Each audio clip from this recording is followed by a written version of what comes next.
I'm prepared if there's ever a time that I have to call a play, if there's a situation that it's important to call plays, I'm ready for it. But look, Steve's the offensive coordinator. So he calls the majority, and you call in situations.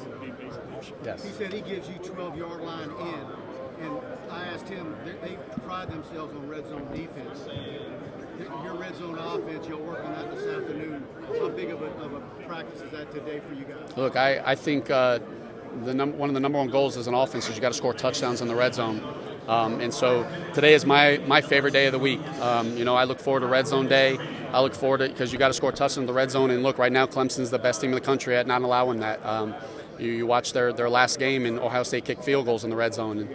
And so you want to have success in football, no matter the level. You have to score touchdowns in the red zone. And so I look forward to it. And 12 and in, yeah, it's important. Is there anything defensively that they might do that you haven't seen yet this year? I'm sorry, can you repeat that? Is there anything defensively that they might do that you have not seen? I'm sure there is. And what that is, I don't know. But I feel like we're calm in the box, and we're prepared. And if they give us something that we haven't seen yet, we have answers in our system that we believe, regardless of the coverage, regardless of the play, that we'll be able to find a way to make it work. Joe, you said earlier that you still feel like a 30-year-old GA, or you still feel like a GA or something like that. How do you sort of process that you get all this credit, that you have all these opportunities, all these spotlights on you? It's kind of out of nowhere. Yeah, look, when I say it, I understand my role may change, but when I say I still work like I'm a GA, and I think sometimes people can get caught up in, hey, your role might expanding, and now the work ethic may change. And so I've tried to approach everything the same standpoint. I still try to work and look at things the same way. And so I try to reflect off of me, or deflect it to the success of our players. We have great players and coaches, and I think I get some the recognition that I get. I don't think it's necessarily fully deserved. I think Steve Ensminger, our players, the rest of our offensive staff should get a lot more than I might be getting. Is it weird for you that it has sort of turned into a lot about you? No, because no disrespect, but I really don't watch TV, read articles, go on the computer and whatnot. So, I have to hear from friends or family, like what's going on in the media, because I'm a football guy, and I just like doing football and worrying about football. And so hopefully to give you guys some good stuff to write about. I apologize if somebody's already asked you this, but do you see any similarities between Trevor Lawrence and Joe Burrow?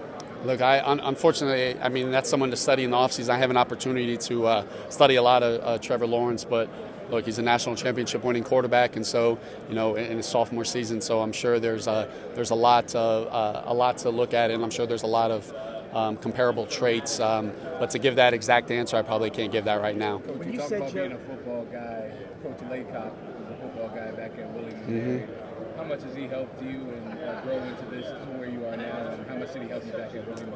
Yeah, look, Coach Laycock gave me an opportunity to play college football, and then not only that, Coach Laycock, he gave me an opportunity to coach football. And so my first job was to be a defensive assistant for him after just playing wide receiver for 4 years. And so, you have a coach that, appreciated your work ethic as a player and was able to, get your foot in the door. It's so hard to get your foot in the door in college football these days. And, to not only get it, at a Division I, 1AA level, but to get at your alma mater, Coach Laycock is, I wouldn't be the man I am from a football standpoint if it wasn't for Coach Laycock. What's one of the things that that's kind of stood with you through this time to where you've gotten to now that he kind of maybe taught you or passed down? Look, I think, the way that Coach Laycock approached everything. He had success for so many years, but it's important to not only coach just the player, but you got to coach the person. And so, I learned that at William Mary, and I tried to apply that when I was a coach at William Mary, and everything from there. Has he still kept in touch with you throughout the years? Or? Yeah, he'll shoot. Yeah, he'll shoot me texts and whatnot. Obviously, this is his first year not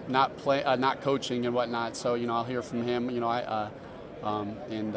always good to hear from him. Joe, have you really been able to, you said you tried not to listen to the outside. Has that really been possible in the last 2 months? Yeah, it's very easy because I've had games to prepare for. I've had an SEC championship game, I've had a playoff game. It's very easy because you wake up every morning, and look, in the NFL you play a lot of noon games, and so you have all day to, at LSU we play all these night games, so you play a night game, you get home at midnight, 1 a.m., and you're in the office at 4 and 5, and it's like, all right, on to the next one. So you don't really have time to process, what's all going on, and you look forward to, the next matchup. Is it a little surprising though to you at all? Like, how much has come so fast from where you were maybe at this time last year?